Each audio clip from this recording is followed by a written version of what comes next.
2 Samuel chapitre 6, à partir du verset 1. Je lis au nom de Jésus-Christ de Nazareth. David rassembla encore pour les Lévites d'Israël au nombre de 30 000 hommes. 30 000 hommes.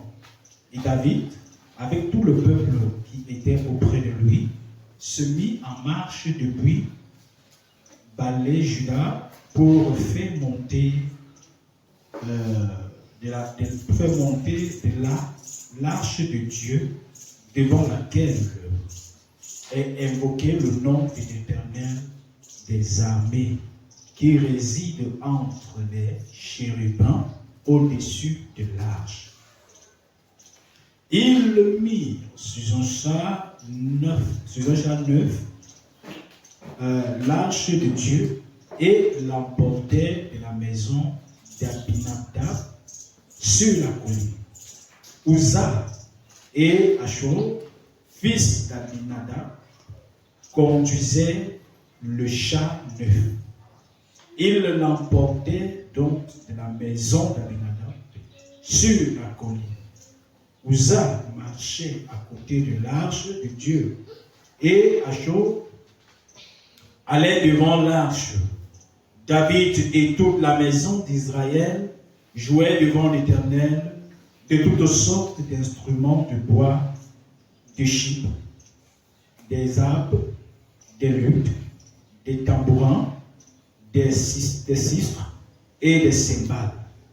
Lorsqu'ils furent arrivés à l'ère de Nacon, Uza étendit la main vers l'arche de Dieu et la saisit parce que les bœufs la faisaient pencher. La colère de l'Éternel s'enflamma contre Uza et Dieu le frappa sur place à cause de sa faute. Uza mourut là, près de l'arche de Dieu. David fut irrité de ce que l'Éternel avait frappé Uza d'un tel châtiment. Et ce lieu a été appelé jusqu'à ce jour Péret Uza. Amen. Amen. Merci, notre Dieu, pour ta grande sagesse et ton interprétation qui se révèle. Tu es tendre, tu es beau, tu es Seigneur insondable.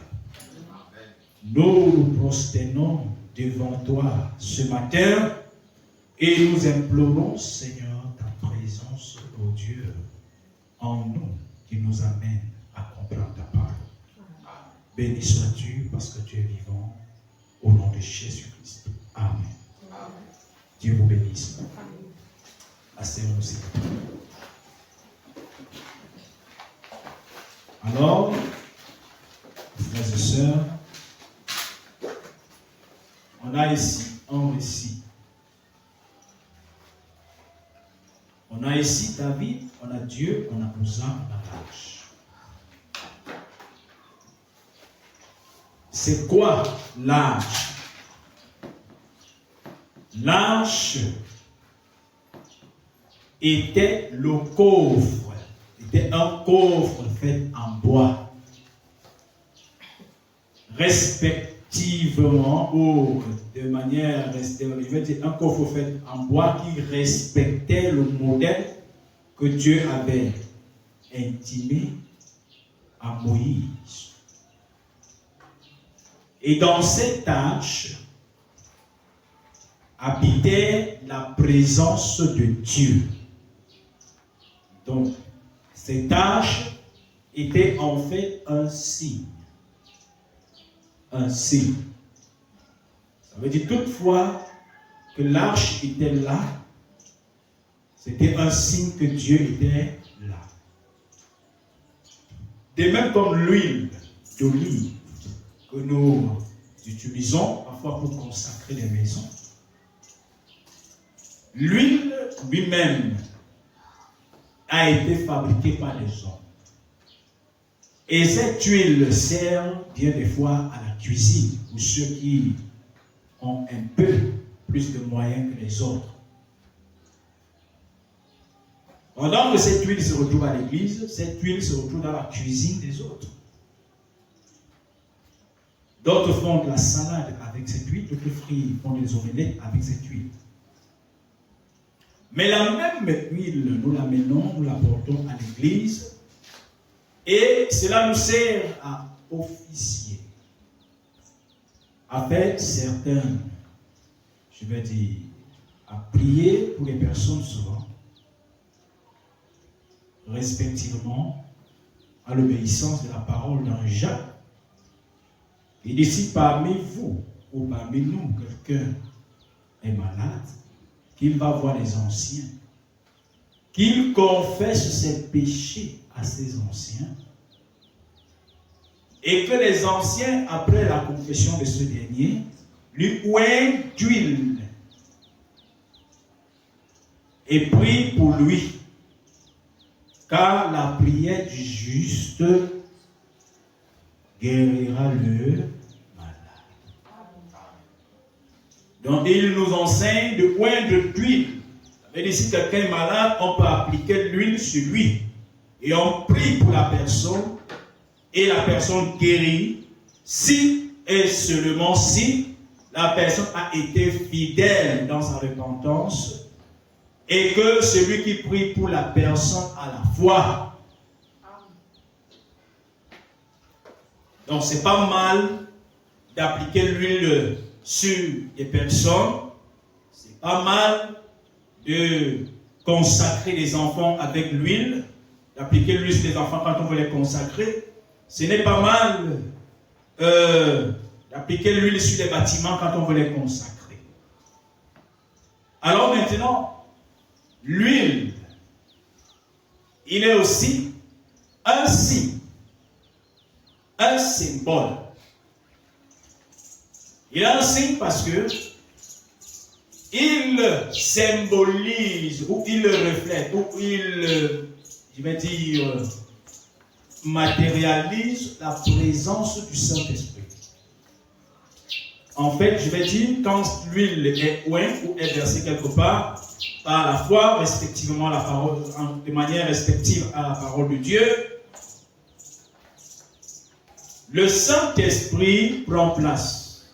Si on vous oint d'huile, là, ça veut dire que le Saint-Esprit se reconnaît par cette huile.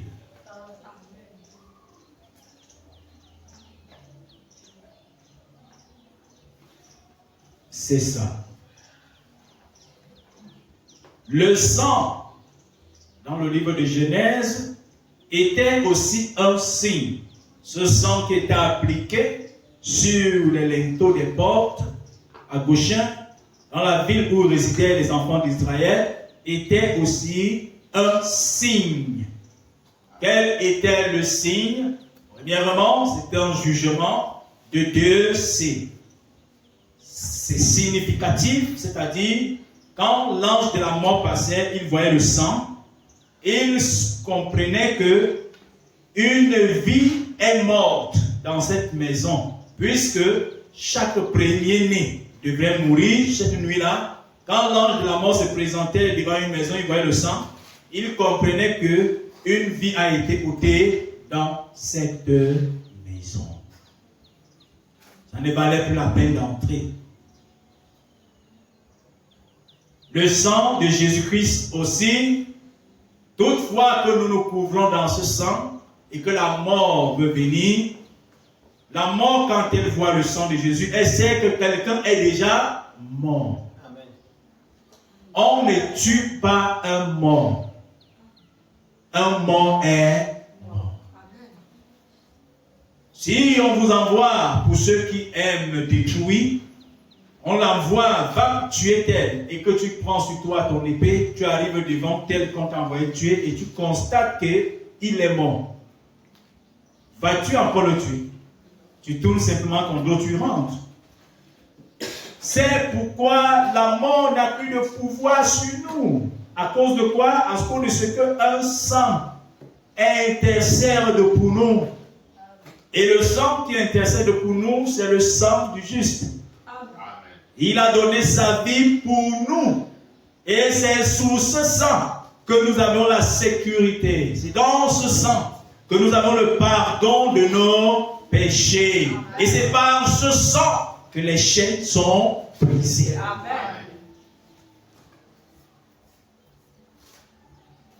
Nos petites vies que nous avons ici, la vie des rebelles, la vie des personnes qui cherchent la luxure, qui s'agitent et sont influencées par le monde.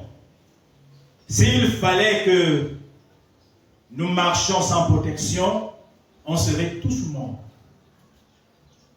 Tous morts. Mais qu'est-ce qui nous maintient encore en vie? C'est le fait que nous soyons cachés, couverts par le sang du juste. Amen.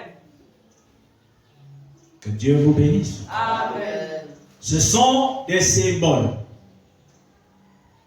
Le pain que nous utilisons constamment pour la Sainte Seine est aussi un symbole.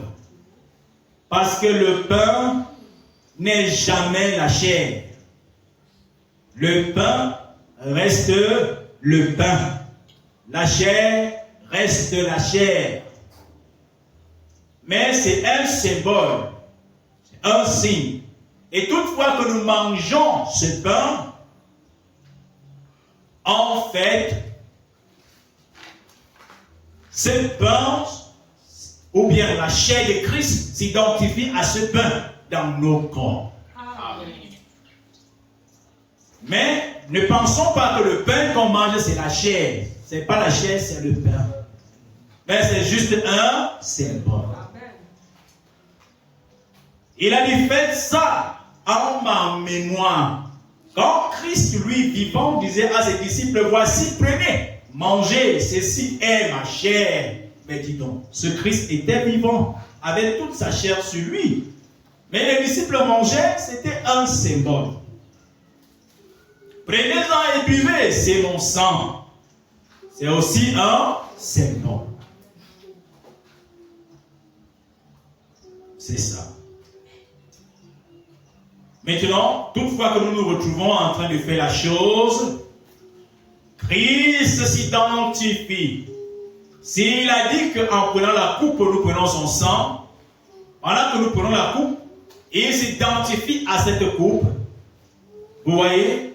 Et pendant que nous buvons, c'est un symbole, mais ça a l'effet du sang de Christ en nous. Amen. C'est ça.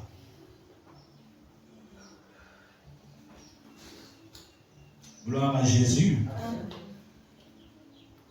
L'arche de l'Éternel était un coffre. Dieu étant omniprésent, omnipotent, omniscient, il était toutefois au ciel et aussi sur la terre.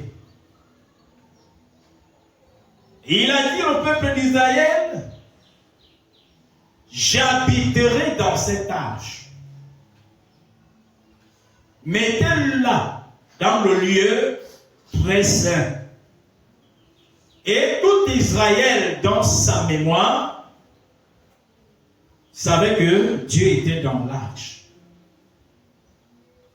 Mais seulement, l'arche était un symbole. Dieu veillait à ce que, toutefois que l'arche se retrouve quelque part, que toute sa puissance se retrouve à cet endroit.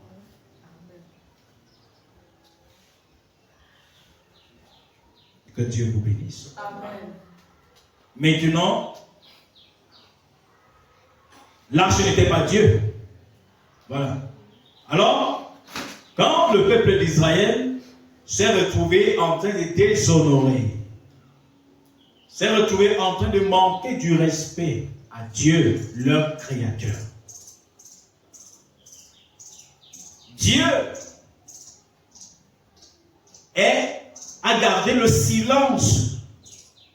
A gardé le silence au peuple d'Israël. Ça ne veut pas dire qu'il n'était pas là. Dieu, quand il a dit qu'il est, il est. Quand il a dit qu'il est quelque part, il est à l'endroit là. Et même si vous ne le voyez pas agir, ce n'est pas qu'il n'est pas là. Il est là, mais il garde le silence. C'est pourquoi dans Éphésiens, il dit, n'attristez pas le Saint-Esprit, de Dieu par lequel vous avez été scellés jusqu'au jour de la rédemption. Ça veut dire que si quelqu'un est né de nouveau, s'il arrivait que vous puissiez déshonorer le Seigneur, il ne vous quitte pas, mais il garde le silence. Amen. Voilà. Parce que c'est pas, il n'est pas comme l'homme qui dit aujourd'hui je t'aime et demain dit je ne t'aime plus. Il va dire à l'autre je t'aime et dit je ne t'aime plus. Non. Quand Dieu t'a dit je t'aime, c'est je t'aime. Voilà. Ça reste comme ça. Et pour qu'il arrive à te dire que je t'aime, il faudra d'abord que tous les éléments soient rassemblés. Parce que quand il le dit par conviction. Amen. L'amour du Seigneur envers nous est toujours conduit par la conviction. Amen. Alors, les Philistins ont arraché l'arche, ils ont battu Israël, ils ont parti avec l'arche. Vous connaissez l'histoire. Nous allons prendre l'histoire telle que, juste là, dans ce chapitre. Alors, qu'est-ce qui se passe? Un jour, David prend le trône, il est roi en Israël, et il trouve qu'il ne peut pas être roi. Et son meilleur conseiller, qui est Dieu, ne soit pas avec lui. Qu'est-ce qu'il faut faire? Il faut aller prendre l'arche et remettre ça à l'endroit où elle devrait être. En d'autres termes, c'est ramener Dieu dans le camp. Et David annonce solennellement à tout Israël, nous partons prendre l'arche. Israël est content. Mais ce matin, je vais nous parler de quelque chose. Le problème, ce n'est pas l'intention. Tout ne se limite pas seulement sur le vouloir faire, mais c'est sur la manière de s'y prendre. Je veux. Maintenant, la chose la plus importante, c'est comment faire. Comment faire. Et maintenant, quand on entend la question, comment faire, cette question nous amène à chercher les profondeurs et connaître ce qu'on veut faire. Il y a des gens qui vont se lever et ils vont dire, je veux préparer, disons, un plat de coq. De coq, on prend ça comme ça. C'est déjà bien de vouloir préparer. Mais ce n'est pas parce que tu veux préparer que tu finiras par bien préparer, n'est-ce pas? Tu as bien la volonté de préparer, mais ce n'est pas ça la finalité. Il faut savoir comment faire pour pouvoir préparer un bon plat de coq. Et quand vous vous posez la question sur comment faire, la réponse à vos questions vous amènera directement vers les méthodes appropriées. Ça veut dire, bien évidemment, vous pouvez consulter des personnes qui maîtrisent.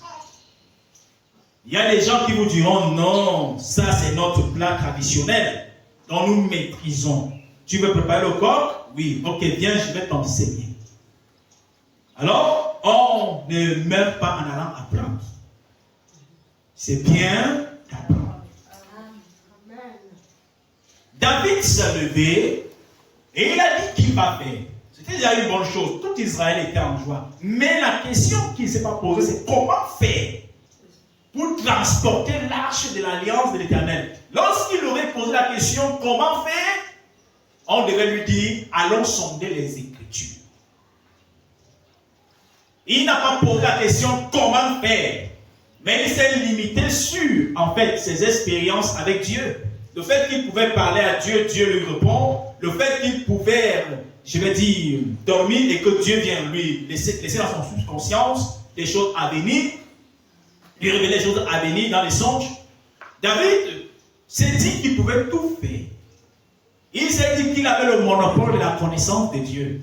Mais non, aucun homme, si ce n'est Dieu lui-même, n'a le monopole de la connaissance de Dieu. Amen. Mais dans la parole du Seigneur, dans le livre d'Apocalypse, au chapitre 10, dans le livre d'Apocalypse, au chapitre 10, la Bible déclare là-bas que, à la venue du 7e ange du messager, tous les mystères de Dieu seront dévoilés. Hein? Très bien. Et on connaît qui est le 7e ange, n'est-ce pas? Vous connaissez le 7e ange, n'est-ce pas? Très bien. Le prophète de l'âge de la Odyssée. Tout est dévoilé. Tous les mystères sont dévoilés. Il n'y a plus rien de caché. La paume qui était au jardin d'Éden, vous connaissez ce que c'est. C'est pas ça? Donc tout est dévoilé. Tout est dévoilé. Tous les mystères. Il n'y a plus de mystère qui est caché. Très bien. Alors, David a pris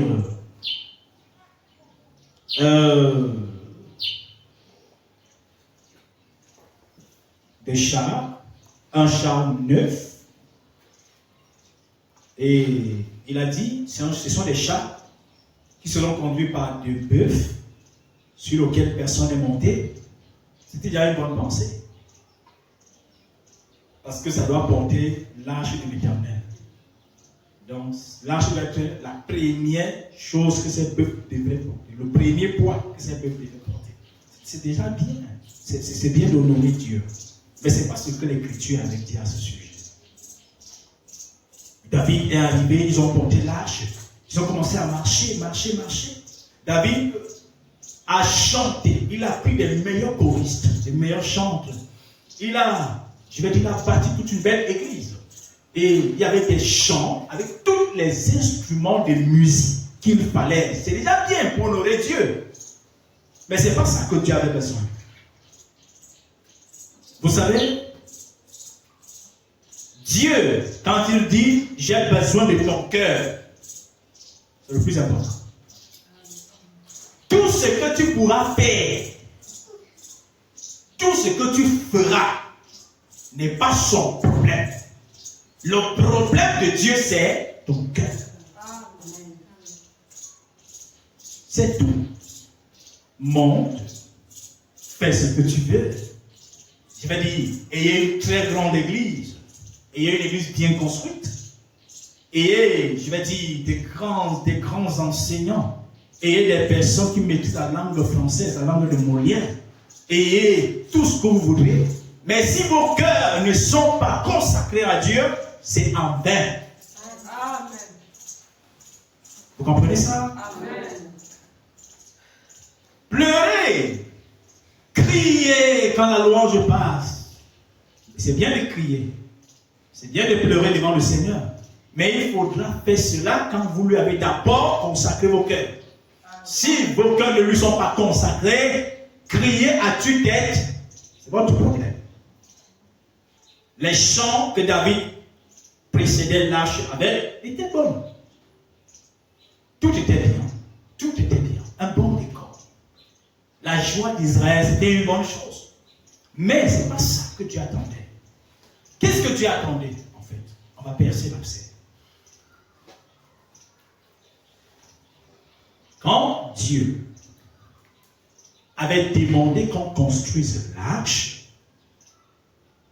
il avait dit que cette arche sera transportée seulement par les Lévites. Donc, il n'y en a que des Lévites qui pourront transporter l'arche. Israël ayant 12 tribus. 12 tribus. Dieu a élu une tribu, les enfants de Lévi. Ceux-ci, Dieu avait demandé qu'ils se consacrent à son service. Et ce sont eux qui avaient le droit d'entrer dans le lieu où l'arche se tenait. Ce sont eux qui avaient le droit de toucher l'arche, qui avaient le droit de porter sur eux l'arche.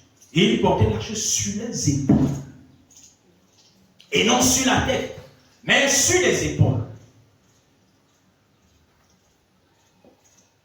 Vous comprenez? Amen. Même s'il fallait parcourir des milliers de kilomètres, les Lévites portaient l'arche sur les épaules. L'ordre était intimé par Dieu seulement. Alors, bien-aimé, qu'est-ce qui se passe? David, je ne sais pas s'il a oublié. Un homme selon le cœur de Dieu. Je ne sais pas s'il a oublié. Je ne sais pas à quoi il pensait. Mais ça a été une négligence. Vous comprenez? Laissez-moi vous dire quelque chose. L'amour de Dieu est une très bonne chose pour le suivi de l'homme. Dieu n'a pas changé ce mot, je suis un Dieu jaloux. Il n'a pas changé ça. Quand il a dit, je suis un Dieu jaloux, il n'est pas venu changer ce mot. Jusqu'aujourd'hui, il reste un Dieu jaloux. Et pourquoi un Dieu jaloux? Parce qu'il n'accepte pas partager sa gloire avec quelqu'un d'autre. Dieu ne veut pas. Il ne va pas le faire. Il ne partagera pas sa gloire avec quelqu'un. Ça veut dire ce qui est à lui est à lui. C'est comme ça. Il n'est pas en train de marchander. C'est pourquoi remarquez, à des moments, quelqu'un peut être dans une position de malade, aussi longtemps que la personne n'a pas encore totalement compris que sa guérison viendra du Seigneur, et que la personne peut aller vers les tradipraticiens, la personne peut prendre des voies secondaires pour la guérison. Bien des temps, Dieu ne s'y mêle pas.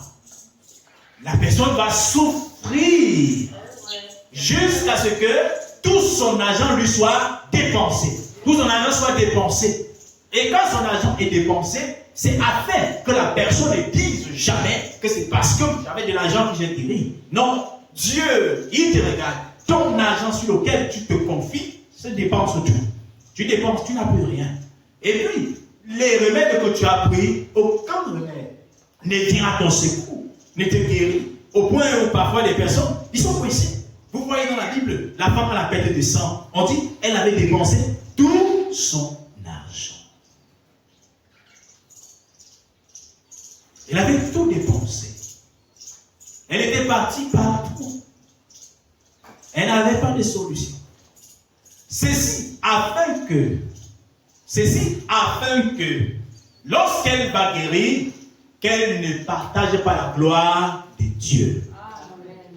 Amen. Oui, qu'elle ne partage pas la gloire de Dieu. Dieu, il le regarde, c'est son amour. Il le regarde jusqu'à ce que, à moins quelque part, quand on a désespéré, il y en a qui ont même voulu se suicider. La vie a été compliquée pour eux. Surtout quand Dieu les aime et que Dieu veut faire quelque chose dans leur vie. Ils ont des oncles qui sont riches, des tantes qui sont riches. Personne ne les aide. Vous voyez, on peut aider tout le monde dans la famille sauf vous. Et ça a été comme ça, au point où, fin de fin, vous ne croyez plus en l'une de vos tantes. Vous ne croyez plus en votre tonton. Vous ne croyez en personne. Vous êtes désespéré. Vous êtes désemparé. La seule chose que vous avez besoin, c'est si vous pouvez quitter la terre. Et c'est là que Dieu vous élève. C'est là que Dieu fait quelque chose. Quand il a fait la chose, c'est afin que dans votre bouche, ça ne soit que son témoignage. Amen. Amen. Oui. Quand la perte de sang est partie de cette jeune femme, vous voyez, elle pouvait s'arrêter pour dire, ah, certainement c'est le remède que j'ai bu ce matin. Non, elle ne prenait plus les remèdes. Parce qu'aucun remède ne lui a apporté solution.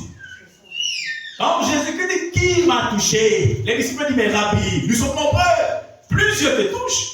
Mais comment peux-tu dire qui m'a touché? Il dit oui, effectivement, il y a quelqu'un qui m'a touché. C'est qui? Et cette femme, tout tremblant, elle dit Seigneur, c'est moi. Jésus s'approche d'elle et dit femme, qu'y a-t-il? Elle dit, elle explique son problème.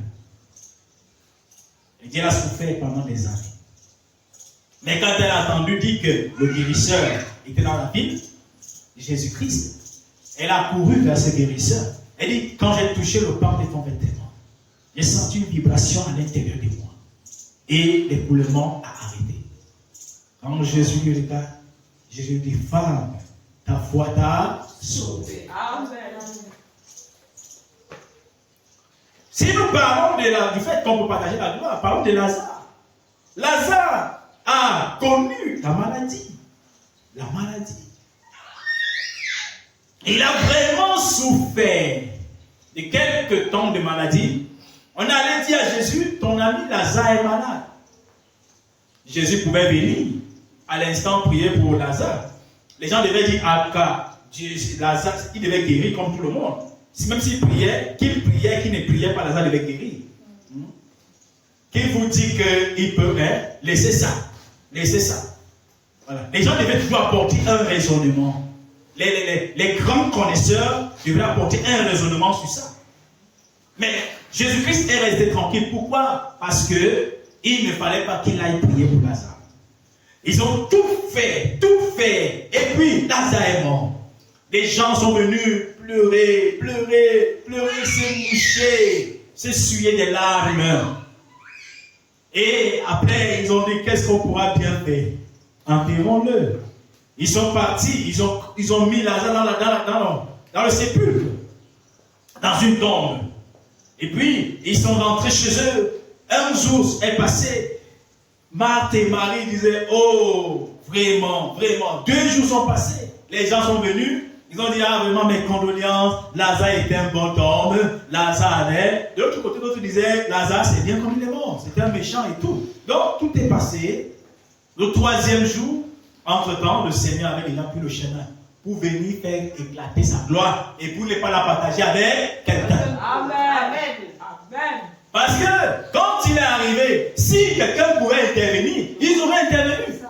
Mais personne n'a pu intervenir jusqu'à ce qu'on a enterré Lazare. Il a fait 4 jours dans la tombe. Et nous savons que le 4e jour, le corps se décompose. Les asticots pouvaient déjà commencer à ronger les yeux et sortir par les oreilles. Alors, c'est en ce jour que Jésus vient vers la tombe et il dit, est-ce qu'il y a quelqu'un, j'ose croire, je vais au-delà même de ce qu'on peut parler. Je vais dire, quand il s'est tenu devant la tombe et puis il s'est écrié, y a-t-il quelqu'un qui peut venir le ressusciter? Personne ne pouvait le faire. Alors, y a-t-il quelqu'un qui peut l'empêcher de ressusciter? Personne n'a parlé. Alors il a dit, si personne ne peut parler, alors que ça soit un témoignage mémorial. Que ce témoignage vive jusqu'au jour de l'enlèvement. Lazare, lève-toi de cette tombe et sort. Et il s'est levé et il est sorti. Il dit, je suis un Dieu jaloux. C'est que les gens ne connaissent même pas les méthodes de Dieu. Dieu a des méthodes que parfois l'on n'est pas capable. Parfois vous voyez la vie, vous voulez que ça se décante là, Dieu dit ça ne se décante pas. Parce que si ça se décante là, tu vas donner la gloire à ta. Si la paix se décante aujourd'hui, tu vas accuser ta sagesse. Tu vas partager ma gloire. Et moi, ma gloire ne se partage pas. Non, ça ne se partage pas. Voilà pourquoi les personnes que tu as véritablement élevées, peu importe, ils disent toujours c'est Dieu. Je connais le gouverneur du littoral. À la période de la Covid-19, Dieu lui avait fait grâce. Quand Dieu lui a fait grâce, il a retrouvé la santé. Quand on lui a posé la cahier de sortie qu'il devait parler aux médias, il n'a pas dit qu'il bénit le ministère de la Santé. Non, il a dit qu'il bénit le Seigneur. Amen. Parce que Dieu ne partage pas sa gloire. Et c'est pourquoi, frères et sœurs, Dieu est un peu comme ce mari qui vous aime beaucoup. Ce mari qui est sérieux dans la relation. Parce qu'il y a des hommes qui ne sont pas sérieux dans la relation. Hein. Il dit, ce mari qui est sérieux dans la relation. Et il est doté d'une jalousie que vous n'allez pas expliquer. Et bien des temps, sa jalousie, hein, c'est autre chose, c'est la faute. C'est la faute, je vous assure. Et là, qu'est-ce qu'il faut faire? Il faut savoir comment poser vos pas. Oui. Parce que si vous posez mal vos pas, il va vous corriger. Et il ne va pas vous corriger pour vous détruire. Il va vous corriger pour vous ramener près de lui. Amen. Oh. Regardez. Toute personne que Dieu aime, vraiment, parlons de l'amour.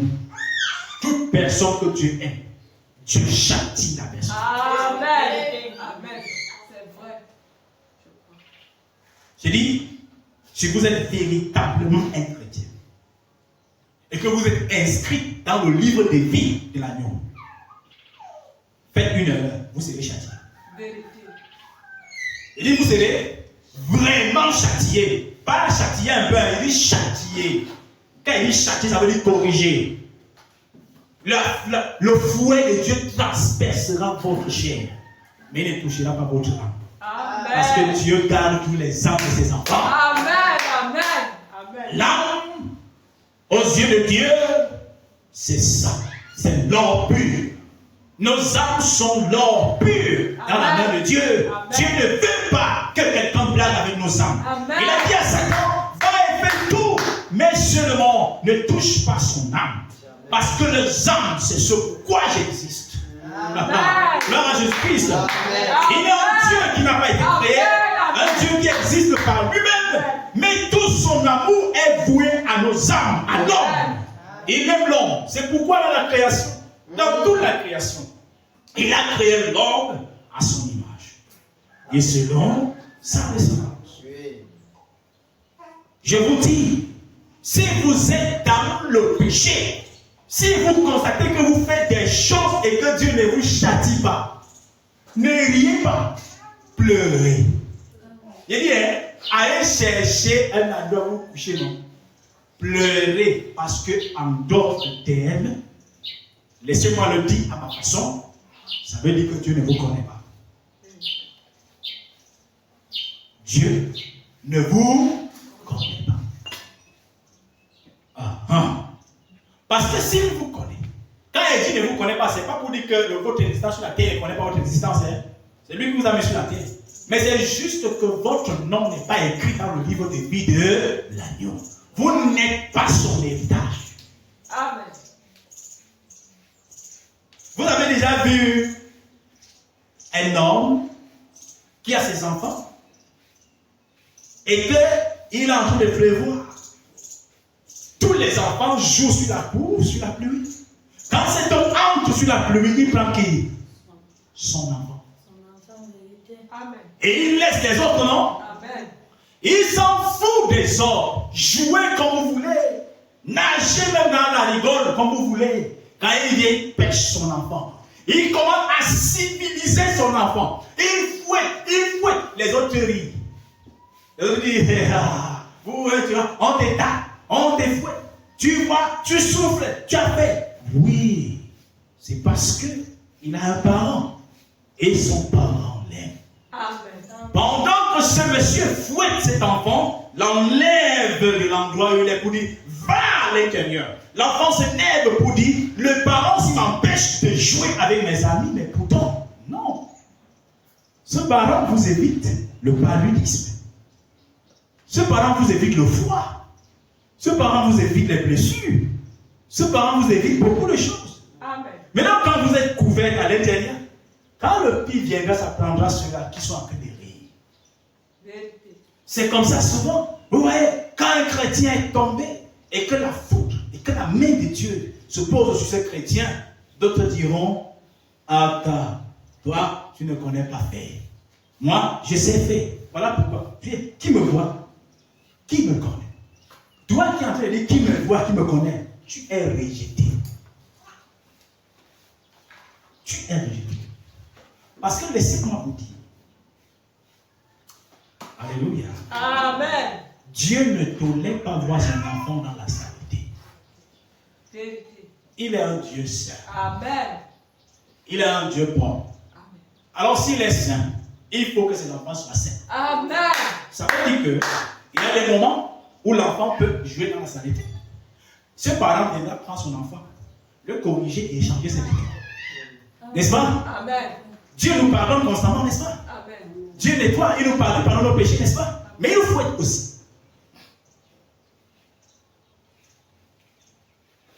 Dieu pouvait laisser David partir avec l'arche jusqu'à la maison. Jusqu'au lieu où l'arche était réservée. Mais cette fois-ci, Dieu devait garder le silence jusqu'à pendant des années. Il devait garder le silence dans l'arche. Israël devait s'étonner que est-ce que ce Dieu est encore vivant? Mais Dieu ne voulait pas passer par ce chemin. Dieu a dit à David, tu as commis une erreur, je corrige. Amen. Comment est-ce que tu peux faire ça? Donc si je peux vous dire une vérité, les gens qui souffrent dans les mains de Dieu, les gens qui souffrent dans les mains de Dieu, ce ne sont pas les païens, ce sont les enfants de Dieu. Amen. Amen. Hein? Amen. Ah, ce sont les enfants de Dieu. Vous voyez, écoutez, dans une parabole, on parle de 100 brebis. Et que un s'échappe, n'est-ce pas? Et quand le berger va prendre la brebis échappée, qu'est-ce qu'il fait de la brebis?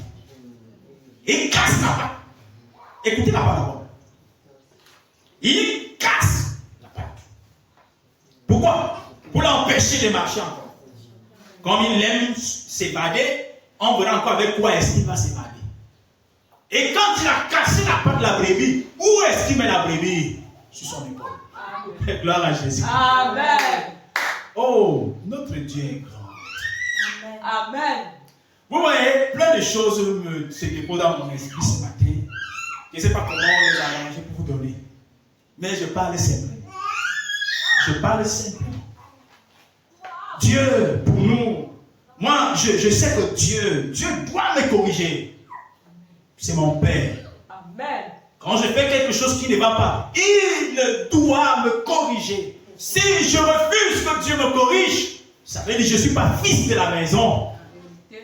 Mais si je suis fils de la maison, il doit me corriger. Amen. Mais ce qui me plaît, c'est que Dieu, quand il me corrige, il purifie mes péchés. Amen. Amen. Amen. Il lave mes péchés. Il sanctifie mes péchés. Parce que s'il me laisse avec le péché, Satan va m'accuser. Amen. Vérité. Il me corrige. Il dit, tu n'as pas vu que tu as fait les scènes sur toi? Et il prend la chicotte. Il dit, tu vas encore faire? Non, Seigneur. Il fouette. Entre-temps, comme le petit garçon, tu pleures. Et après, quand tu as fini de pleurer, il dit, viens ici. Quand tu viens, il enlève ton pantalon. Amen. Il lave. Il te porte de nouveaux vêtements. Vous voyez? Il te lave. Il te suit tes points. Il dit, hé mon bébé. Tu vois, si j'étais fouetté, c'est parce que la saleté n'est pas bien. Amen. Amen. C'est pas bon de jouer dans la boue, garçon. Quand tu grandiras, tu comprendras. Jeune fille, c'est pas bon. C'est pas bon de traîner avec des gens qui n'ont pas une bonne moralité. Si je te corrige comme ça, c'est pour que tu comprends que ces filles avec lesquelles tu marches ne sont pas des bonnes personnes. Amen. Hein, jeune fille, montre-moi avec qui tu marches, je te dirai qui tu es. Arrête, ma fille. Mon garçon, tu vois cette façon de s'habiller, c'est pas comme ça qu'on doit s'habiller. Hein? Si je te compte, si je te blâme, ce n'est pas pour te détruire. Je veux que tu sois comme moi. Est-ce que je n'ai pas réussi? Je n'ai pas réussi? Dis, tu as réussi, papa. Est-ce que je ne suis pas un grand Dieu? Tu es un grand Dieu, papa. Est-ce que je ne guéris pas les malades? Y a-t-il quelque chose dont tu as besoin et que tu ne m'as pas demandé, garçon? Sache une chose. Tu es mon héritier. Jeune dame, tu es mon héritier. Tu es mon héritière. Donc, toutes ces choses que j'ai, c'est pour toi. Amen. Pourquoi promener les regards inquiets? Je vais te dire qu'il y a un temps pour toutes choses, non, garçon. Il y a un temps où tu vas vivre sur la terre. Il y a un temps où tu mourras et tu seras enlevé. Et même si la mort ne t'arrivait pas, tu seras enlevé le jour de la résurrection. Amen. Amen. Pourquoi s'empresser de suivre le mal? Pourquoi, garçon? Pourquoi, jeune fille, aller vers le mal? Reste auprès de ton Père. Apprends apprends des bons comportements. Hein? Copie-moi, sois comme moi. N'est-il pas écrit que l'ouvrier doit être comme son maître? Oh, enfant de Dieu. C'est bien d'être chrétien. C'est bien d'être chrétien. Mais par contre, si Dieu ne vous a pas écrit dans son livre, ou si votre nom a été effacé du livre, parce qu'il y a aussi une possibilité que votre nom soit effacé. C'est-à-dire votre nom était, et que vous avez personnellement demandé à Dieu d'effacer. Parce que j'en ai marre de la façon dont tu le fais. Si tu étais réellement mon père, tu devais me laisser aller jouer avec les canards. Tu vois, j'ai soif, hein? Depuis que tu as demandé de l'eau, tu n'as pas donné. Maintenant, je vois de l'eau à la rigole, je ne pas boire, tu me fous pourquoi? S'il fallait me donner l'eau, non? Ah! Dieu dit simplement, ok. Elle dit que tu ne me reconnais pas comme ton parent. Donc tu peux faire boire l'eau de la rigole. Au lieu de patienter que je te donne l'eau que je veux. Dans tous les cas, vas-y. Comme tu veux, vas-y. Et il efface ton nom. Et quand Dieu a effacé ton nom, il ne va plus l'inscrire. Il ne va plus l'écrire. Gloire à Jésus. Amen. Il y a des enfants qui vous posent souvent des questions si réellement vous êtes les parents. Tu es réellement mon père, tu es réellement ma mère, parce que la façon dont tu me traites là, ça ne m'arrange pas. Et bien souvent, c'est vrai qu'il y en a qui sont maltraités, mais parfois certaines personnes, c'est parce qu'elles veulent sortir à ses copines, on refuse. Voilà d'autres parents qui laissent les copines sortir. Laissez-moi vous dire, les parents qui laissent les enfants sortir, c'est selon leur éducation. Et que l'éducation des gens la reste chez eux. Tu es ici chez moi et c'est mon éducation qui doit influencer ta vie. Oh pasteur, quelle autre église a fait? Laissez les églises avec ce qu'ils font. Et ici vous êtes à Wina Tabernacle. Amen. Et c'est la parole qui est prêchée ici qui va vous influencer. Amen. Je m'en fous de savoir comment d'autres parents conduisent leurs enfants. Chaque parent sait où il veut amener ses enfants. Amen. Il y a des parents qui s'en foutent que les enfants aient des copains. Non. Si tu as des copains, laisse-moi vous montrer. Il y a des parents qui s'en foutent. Si un enfant avorte, c'est son problème. Toi-même, tu passes la grossesse à quoi aller où avec. Tu vas encore fréquenter où? Voilà un autre mari. Il y a deux maris, voilà un qui te veut. Maintenant, la grossesse va faire ce que le riche ne t'épouse plus. Enlève. Ce sont les parents. Tant pis. Il y a des parents comme ça. Mais par contre, il y a d'autres. Ça ne marche pas avec eux. Votre éducation, c'est ce que votre Père vous donne. Amen. Si vous voulez être ici et avoir l'éducation d'une autre maison, ce n'est pas possible. Ce n'est pas possible. Amen. Vous me direz qu'un enfant est dans une maison et son parent est dans l'autre maison. Ça veut dire, quand le parent de la maison dit, chez moi, on entre à 18h, l'autre parent là-bas dit que elle te met trop la pression. Normalement, une fille comme toi devrait entrer à la maison à 19h, 20h. Pourquoi ton père te dit de rentrer à 19h? Lui, quand il a ton âge, il est celui qui rentre à 19h.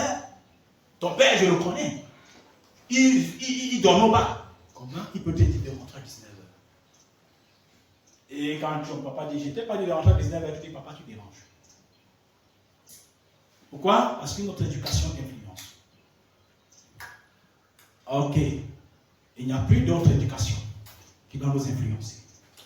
L'éducation qui doit nous influencer, c'est celle du Seigneur. Amen. Dieu, plusieurs fois, veut nous accorder des grâces. Mais nous n'acceptons pas.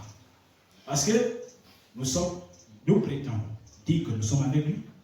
Mais nos yeux sont braqués dans le dehors. Quand Satan appelle ses enfants pour les conseiller, Satan dit, allô mes enfants, Venez, j'ai des choses, des nouveautés. Quand les enfants s'attendent court, les adultes s'attendent court pour aller voir les nouveautés, les nouveautés de leur père. Les enfants de Dieu aussi, c'était court. Et ils se tiennent à la porte, guette. Ça veut dire pendant que le père, ton propre père parle ici, tu ne l'écoutes même pas. Tu as plutôt les yeux là-bas. Et tant ici tu guettes, quand Satan sort un certain vêtement qui est dénombré dehors, tu dis waouh, le vêtement est joli, hein? Voilà. Un pied dedans, un pied dehors. Que ce vêtement est joli.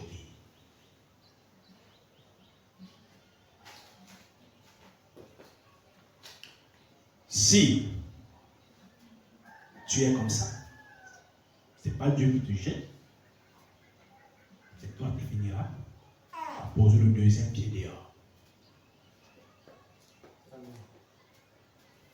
Simplement.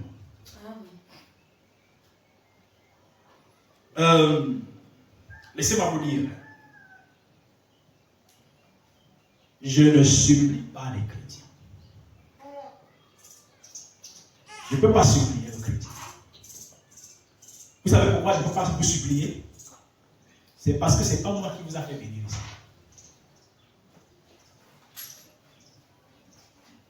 Même si je vous ai parlé de Jésus et que vous avez cru, ce n'est pas moi qui vous a fait croire. Amen. C'est Dieu lui-même qui vous a fait croire. Amen.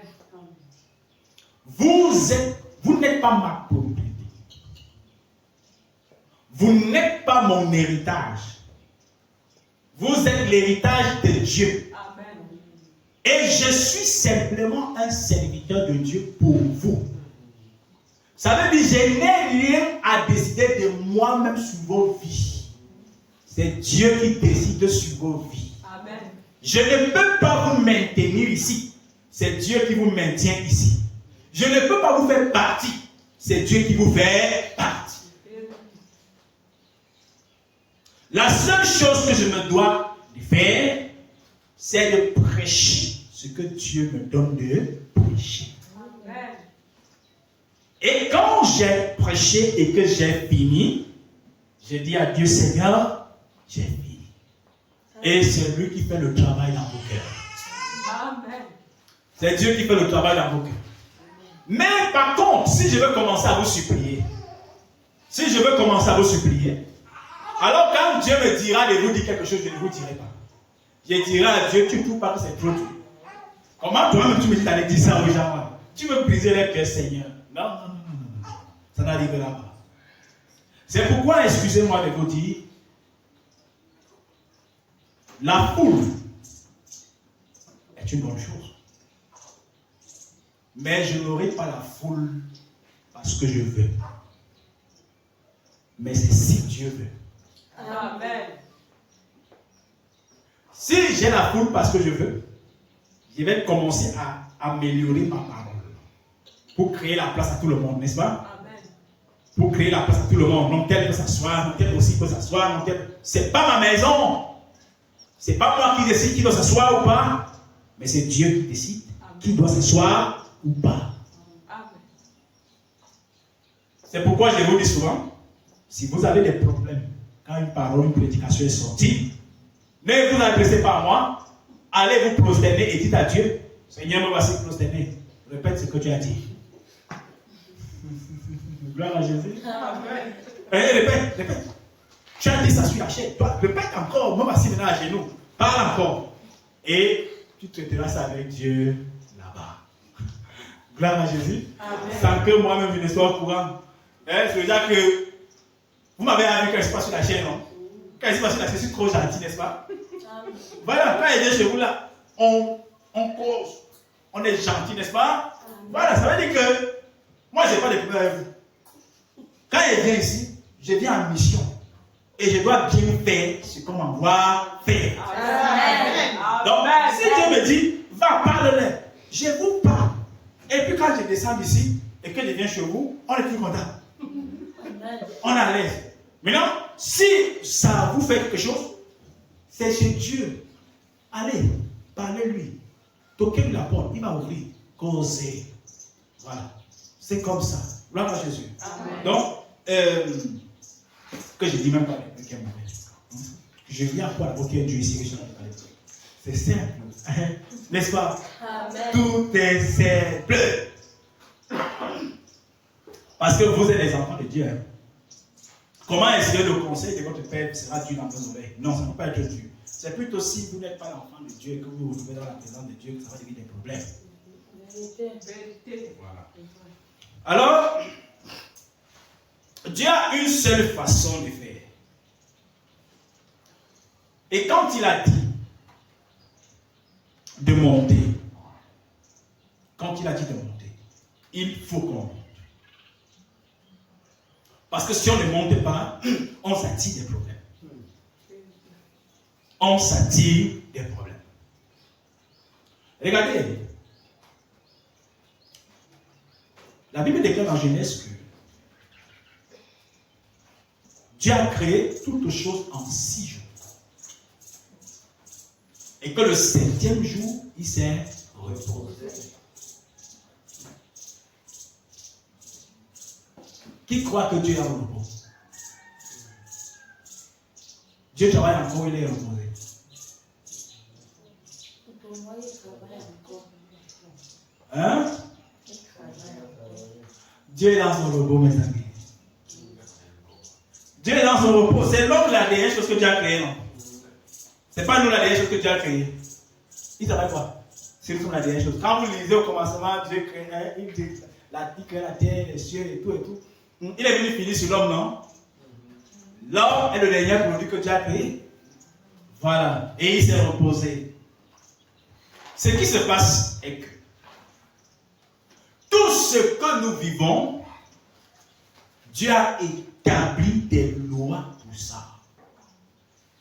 Dieu a dit que si quelqu'un met le poison, par exemple, dans le repas de son prochain et que son prochain meurt. Autrefois, la personne devait aussi être empoisonnée, non? Mais la personne n'est plus empoisonnée. Parce que il paraît que les données ont changé. Non. Mais le Saint-Esprit ayant intervenu sur la terre, le Saint-Esprit ayant intervenu sur la terre, est venu rendre possible toutes choses aux hommes. Ça veut dire, quand nous avons l'Esprit de Dieu, il nous permet d'observer les voies du Seigneur. Et de l'autre côté, quand vous l'avez fait, ça sera comme s'il y a quelqu'un qui vous punissait. Non. C'est que c'est la parole qui s'accomplit dans vos vies. Est-ce que le code du Cameroun, on va encore venir annuler et refaire un nouveau code?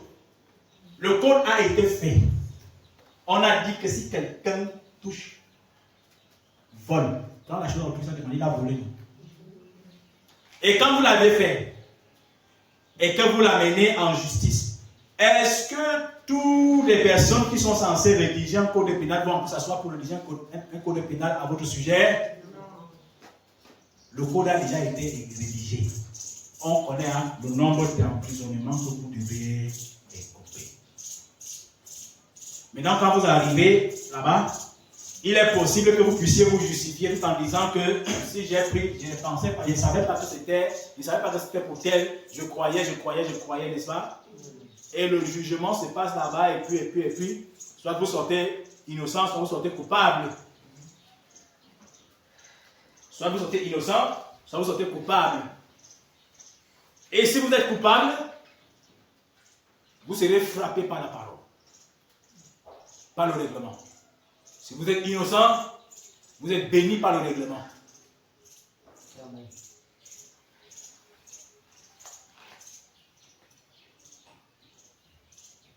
Si quelqu'un est malade, si tu es malade, et que tu vas prier le Seigneur, Dieu ne se lève pas à l'instant et il crée une santé, il te donne. Si c'est l'aide et qui pas créer une santé, te donne, ça veut dire qu'il travaille encore. Non. Mais la santé, votre santé est déjà là. Il dit simplement d'aller croire. Amen. Dieu a déjà tout fait. Il a déjà mis votre santé de côté. Vous comprenez? Votre vengeance est déjà de côté. Tout est déjà là. Maintenant, le problème, c'est que quand vous avancez, vous croyez simplement. Croyez simplement. Vous pensez que c'est à l'instant que la femme a la perte de sang, a touché le vêtement, que sa santé a été fabriquée à l'instant? Non. Sa santé était là. Vous savez pourquoi la santé était là? Parce que Jésus dit, le Fils ne fait rien de lui-même. Mais tout ce que le Fils fait, c'est ce qu'il a vu le Père faire. C'est ce qu'il a vu le Père faire. Ça veut dire que si le Fils vous guérit, ça veut dire que vous avez déjà été. Amen. Est-ce qu'on se comprend? Amen. Alléluia. Amen. Le Fils ne fait rien de lui-même. Mais ce qu'il fait, c'est ce qu'il voit le Père faire. Donc avant qu'il fait, le Père fait d'abord. Et le Père a fait dans la création. Et le Fils le fait pareillement. Amen. Quand le Père vous créait, il vous a guéri. En ce jour-là. Maintenant, quand le Fils vient, il ne guérit pas tout le monde, mais il guérit ceux qui avaient été guéris au jour-là. Amen. Il est entré à la piscine de Bethesda, il y avait plusieurs malades, mais il s'est dirigé vers le malade qui a été guéri. Il s'est dirigé vers le malade qui avait été guéri, ou qui a été guéri par le Père. Maintenant, lui vient guérir ce malade. Quand il dit, il faut que le Fils s'ouvre, le Fils de l'homme s'ouvre, il sera persécuté, injustement, attrapé, maltraité, crucifié. Il va mourir. Le 3e jour, il va ressusciter. Ce sont des fables. C'est ce qui est déjà. C'était déjà écrit. Maintenant, il fallait simplement l'accomplir. Amen.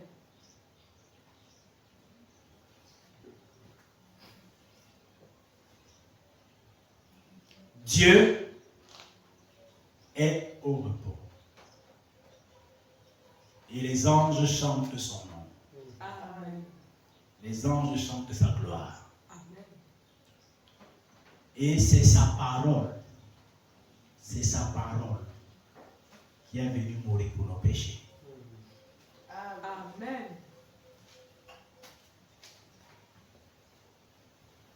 Un Dieu omniprésent, omnipotent, omniscient. C'était établi. Et la parole de Dieu est établie. Ce qui fait qu'on dit qu'on est dans la grâce. La différence, c'est que c'est le Saint-Esprit qui fait la différence de notre époque et l'époque de l'Ancien Testament. Amen. Ce n'est que ça. Si on enlève le Saint-Esprit, on reste comme à l'Ancien Testament.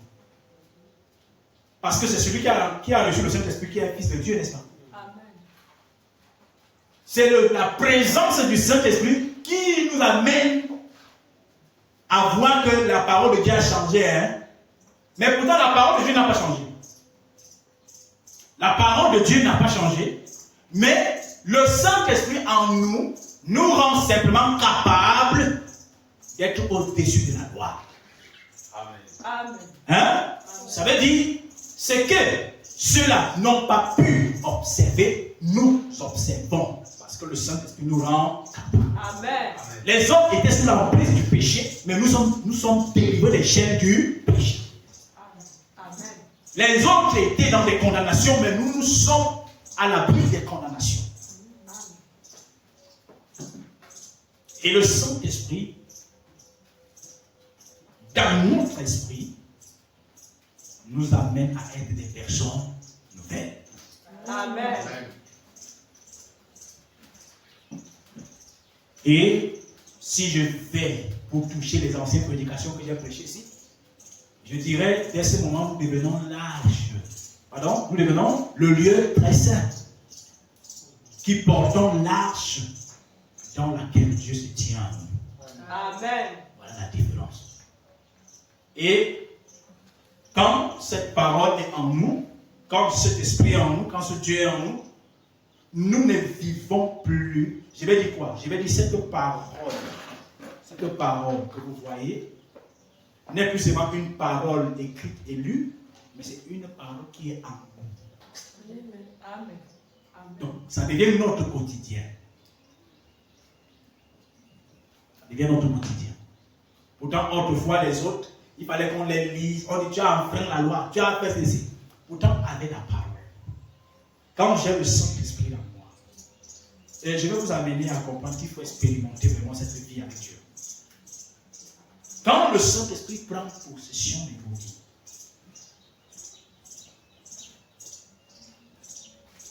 ce qu'il fait, c'est qu'il vous conduit. Il vous conduit dans la vérité. Amen. Il vous conduit dans la vérité. Et quand vous êtes conduit dans la vérité, vous n'êtes plus dans le mensonge. Si je suis conduit dans la vérité, ça veut dire que je ne suis plus en train d'enfreindre la vérité. Comment est-ce que si je suis conduit dans la vérité, ça veut dire que l'Esprit de Dieu m'amène à observer la parole de Dieu. Comment est-ce que je vais encore enfreindre la parole de Dieu? Pourtant, le Saint-Esprit m'a encore la grâce de l'observer. Le Saint-Esprit me donne la force de pardonner aussi longtemps qu'on m'offense. Le Saint-Esprit me donne la capacité, bien aimé, de ne pas convoiter. Le Saint-Esprit me donne la capacité, frères et sœurs, de ne pas faire ci. Je ne le fais pas par ma force, mais le Saint-Esprit en moi vit la vie divine en moi. Amen. Et quand elle vit la vie divine en moi, je deviens en fait une personne à part. Amen. Ça veut dire, je ne suis plus en train de forcer pour pratiquer la parole, mais je vis la parole parce qu'elle est en moi. Elle est une partie de moi. Elle et moi, nous sommes un. Et maintenant, si la parole et moi, nous sommes un, je deviens la parole, je la vis. Comment est-ce que la loi pourra encore citer sur moi si moi-même je suis la loi, l'accomplissement de la loi? Gloire à Jésus-Christ. Si je suis la loi mise en pratique, comment la loi pourra encore citer sur moi? C'est pourquoi on dit que je suis dans la grâce. Mais les gens disent, ne comprennent pas ce que c'est que la grâce. Pour eux, la grâce, c'est qu'ils vont pécher et Dieu va les couvrir. Ils vont pécher, Dieu va les pardonner. Non. Mais pourtant, la grâce, c'est l'accomplissement de la loi. C'est ça. C'est l'accomplissement de la loi. Vous savez, je ne connais pas comment on met le vin dans la bouche. Le vin. Le même Dieu a dit au Lévi que quand vous voulez entrer dans ma présence, ne goûtez même pas le vin. Ne soyez pas donnés au vin, ni au liqueur et ni au vin. Ne goûtez même pas. Parce que celui qui va goûter en Dieu mourra. Eux, ils étaient sous l'emprise de ça. Vous voyez, ça laisse été difficile pour eux. Mais là, pour moi, ce n'est pas difficile. Ce n'est pas difficile. Je ne connais même plus le goût du vin. Pourquoi? Parce que le Saint-Esprit qui ne boit pas le vin est en moi. Et il enlève ce goût en moi. Je ne connais plus le goût du vin. Comment cette loi-là pourra encore citer sur moi si je suis déjà moi-même l'accomplissement de la loi? Amen. Hein? Est-ce qu'on peut se comprendre là? Amen. Maintenant, quand je lis la parole, je lis l'Ancien Testament. J'aime l'Ancien Testament. J'aime le Nouveau Testament. C'est tout ça la Bible. Quand j'arrive sur l'Ancien Testament, je lis, on le lit, ne vois pas la nudité de ton père. Qui va avoir le testament? Que ça commence comment? Oh, tu ne dois pas commettre l'adultère. Qui va le faire? Qui va le faire? Est-ce que c'est même d'avoir en toi? Tu as pu d'avoir la femme, c'est là. Gloire à Jésus. Amen. C'est ça, la présence du Saint-Esprit. Le Saint-Esprit te fait renaître. Il te fait appartenir à un nouveau royaume. Un petit garçon, un bébé là qui vient de naître, est-ce qu'il se souvient encore du placenta? Ou est-ce qu'il se souvient encore des petits battements de ton cœur quand il se tenait comme coup? Est-ce qu'il peut encore se souvenir de ça? Est-ce qu'il se souvient, frère et soeur, est-ce qu'il peut encore essayer de faire la différence de l'eau qui est dans le placenta? Est-ce qu'il peut encore, est-ce qu'il connaît encore quoi de l'intérieur de votre ventre? Mais quand il était à l'intérieur de votre ventre, il connaissait quoi de ce qui est ici dehors? Hein? Rien. Quand on était dans le monde, on ne connaissait rien de ce qui est de Dieu. On entendait dire qu'il y a Dieu. Parfois, tu es dans le ventre comme ça, là, et puis la main de quelqu'un passe sur le ventre de ta maman comme ça, tu sens un peu, et puis tu bouges. Tu dis, c'est quelle histoire ça? Donc, de même que quand on est dans le monde, parfois on voit les mystères de Dieu, on dit, c'est quoi ça? N'est-ce pas? On va quelqu'un qui parle en langue, on dit, dis donc, laissez-nous. Mais on connaissait ce qui est dedans. On est là dans la chaleur du ventre, des petits bruits du ventre. Quand ça ne va pas, l'enfant tourne un peu, il botte le ventre de sa maman. Sa maman dit, aïe. C'était ça. C'est tout ce qu'on avait comme quotidien. Mais un jour, l'heure est arrivée, il fallait naître de nouveau. Et quand on est né de nouveau, on oublie totalement ce qui est dans le ventre. Ce n'est pas une façon de parler, mais c'est la vérité. On oublie ce qui est dans le ventre. Totalement. Et c'est ça la nouvelle naissance. Quand le Saint-Esprit en vous, vous oubliez le monde. Comprenez ça. Amen. Vous oubliez le monde. Ce n'est pas un truc que j'essaie de vous persuader. Je vous dis ce qui est vrai. Vous oubliez le monde. C'est pourquoi dans 2 Corinthiens, il a dit, les choses anciennes sont passées. Et voici, toutes choses sont devenues nouvelles. Amen. Mais si toutes choses sont devenues nouvelles, et que la loi accuse des brigands, est-ce que je suis un brigand? Non, c'est pas moi que la loi accuse. La loi accuse des ivrognes. Suis-je un ivrogne? Non, c'est pas moi. Donc en fait, cette loi ne s'adresse pas à moi. Non, elle ne s'adresse pas à moi. Pourquoi? Parce que je ne suis plus dans le monde. Et maintenant, quand la Bible dit le juste juge de tout, moi maintenant je peux vous prêcher cette loi. Je peux vous dire que la parole de Dieu dit qu'on ne fait pas ça. Mais cette loi ne me juge pas parce que je ne le suis plus. Le juste juge de tout, mais lui, il n'est pas jugé. Il n'est pas jugé pourquoi? Parce qu'il n'est plus dans le monde. C'est ça. C'est ça. Et ce jour, quand vous naissez, c'est pourquoi c'est toujours par la tête quand on commence à sortir. Mais il y a quand même certains enfants qui ne sortent pas les pieds, avec les pieds. Il y a d'autres qui disent que mes pieds sont d'abord. Donc je ne veux pas vite voir l'affaire là. Donc j'ai dit, oh les enfants. Il y a d'autres qui disent que, Seigneur, permets-moi de voir ta gloire.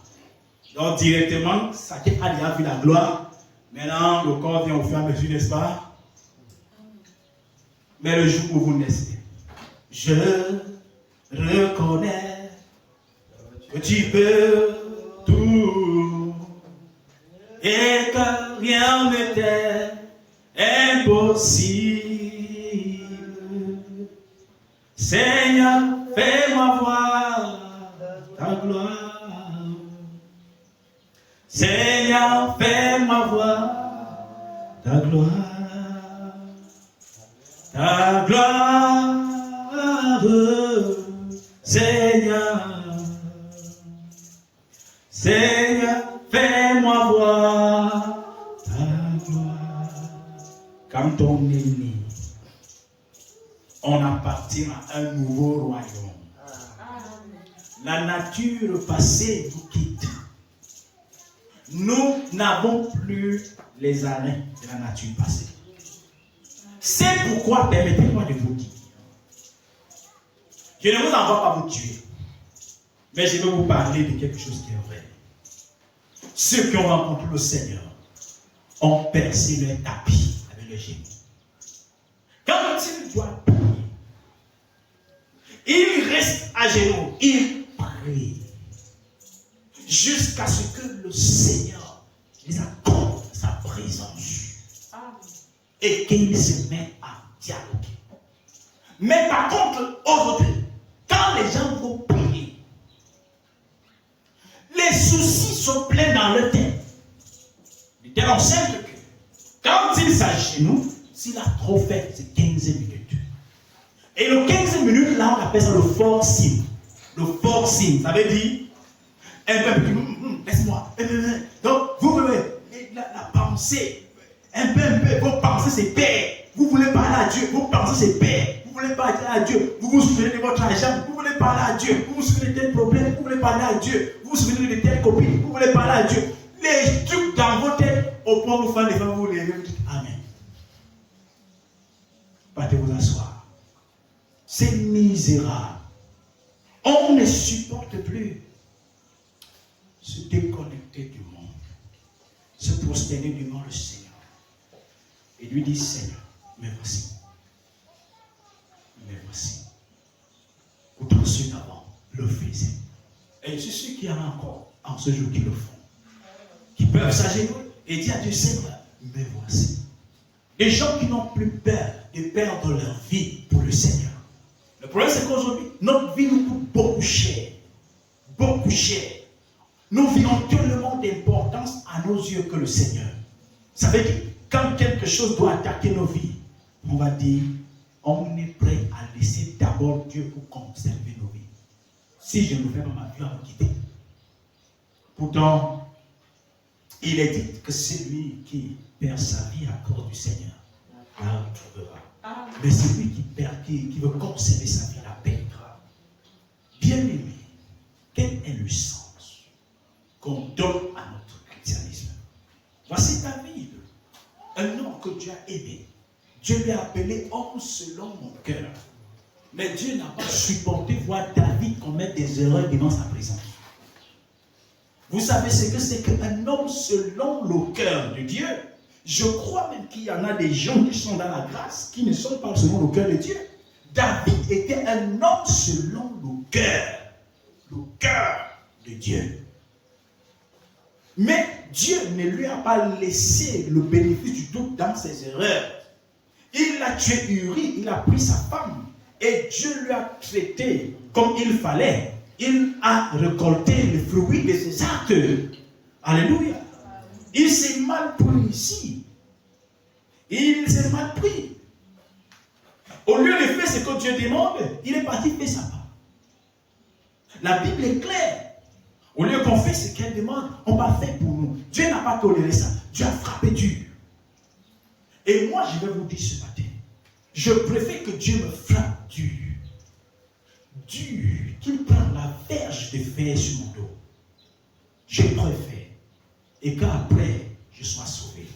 Amen. Je ne veux pas être caressé au centre du poil. Non. Non. Non. Si quelqu'un commence à vous caresser au centre du poil, la personne n'a plus votre temps. Même dans une relation amoureuse.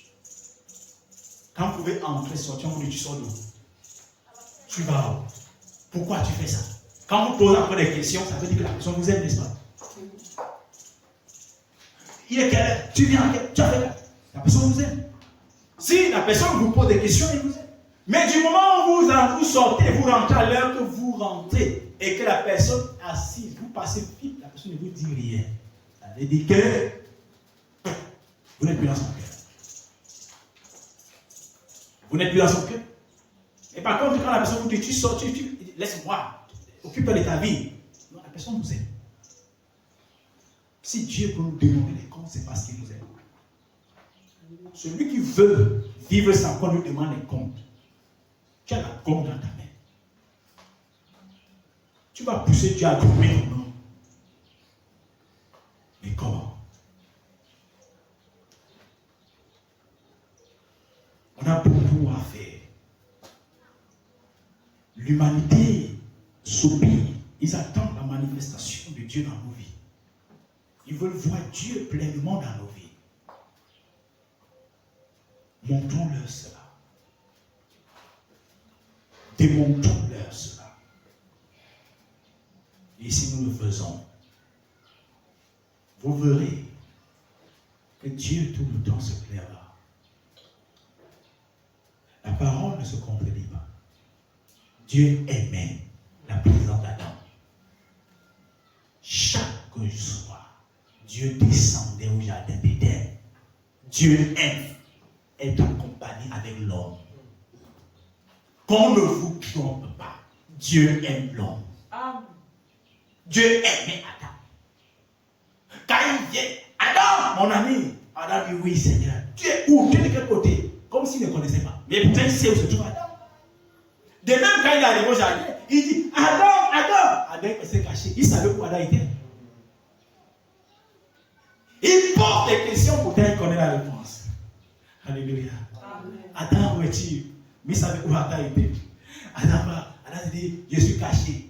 Adam, pourquoi tu as entendu ma voix? Tu t'es caché. Adam dit, c'est parce que je suis nu. Dieu savait qu'il était nu. Adam, pourquoi tu es nu? Oh Seigneur. Gloire à Jésus. Amen. L'amour de Dieu est grand comme personne ne peut le surmonter. Il est bas comme on ne peut rabaisser. Il est large comme on ne peut contrôler. Souvent, il veut faire comme un enfant, mais il est en majesté. Gloire à Jésus. Amen. Quelque part, au mont Sinaï, il dit à Moïse, Moïse, recule-toi, je vais détruire ce peuple. Écoutez, l'amour de Dieu, Dieu aime ça.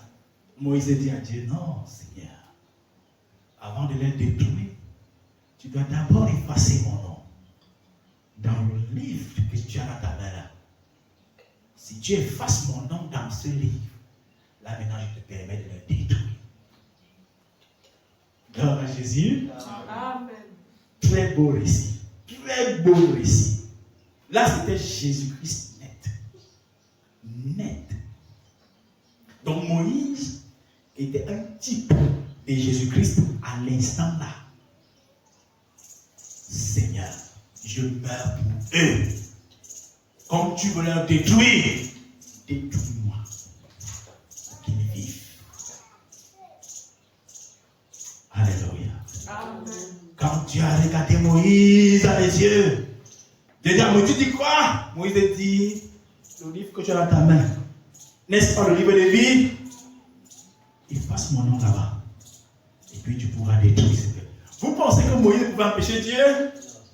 Ça, ce sont les secrets de l'amour. Alléluia. Ce sont des piches de l'amour. Dieu aime l'homme. Dieu aime se frotter à l'homme. Dieu aime ça. Il aime ça. C'est l'homme qui fuit la présence de Dieu. Dieu veut se frotter à l'homme.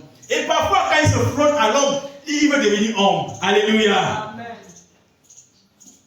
Moïse ne pouvait pas empêcher Dieu de faire ce qu'il veut faire. Mais Dieu a fait là comme s'il était l'homme. Moïse était Dieu. Vous voyez, Seigneur soit glorifié. C'est ça qui fait la grandeur de Dieu. Dieu a dit à Moïse, dans tous les cas, de toutes ces personnes qui sont sorties d'Israël, aucun d'eux n'entrera, si ce n'est Josué et Caleb. Donc, vous dites, je les pardonne. Je les détruis. Tu as gagné.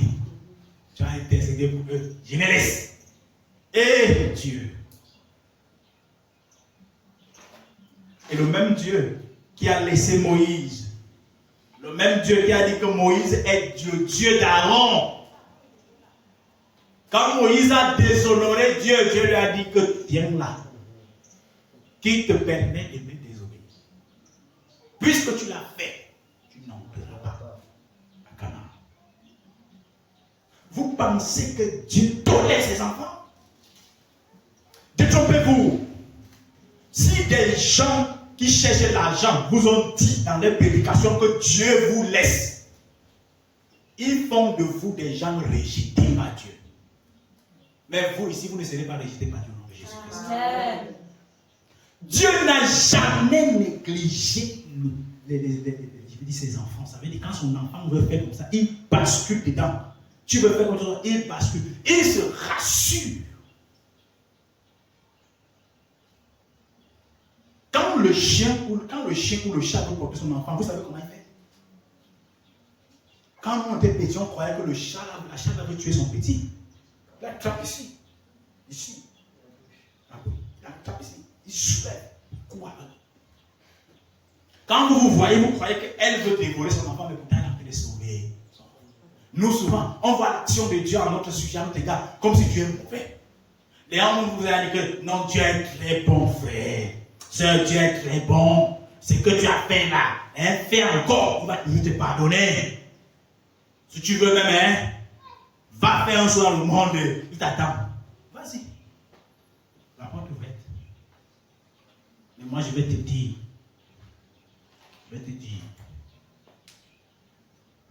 Vous croyez que Ananias et Saphira sont partis en enfer? Ananias et Saphira ne sont pas partis en enfer. Mais ils sont morts.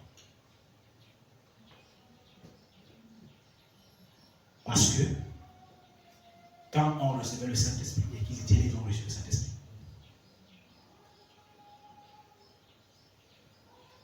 Ils sont morts parce qu'ils ont menti.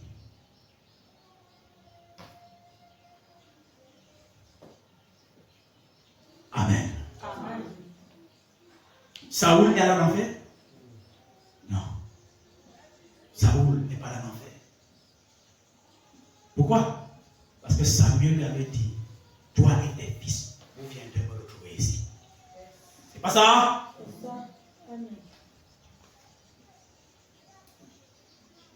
Sur notre peinture que je suis en train de vous la peindre, mais je laisse de côté là. C'est commence à peindre là-bas pour que vous voyez. Ça va prendre du temps. Je laisse la peinture là. Je peins d'autres couleurs que je suis en train de peindre depuis le matin. Ce que je vais vous dire, c'est que Dieu ne vous tolère pas.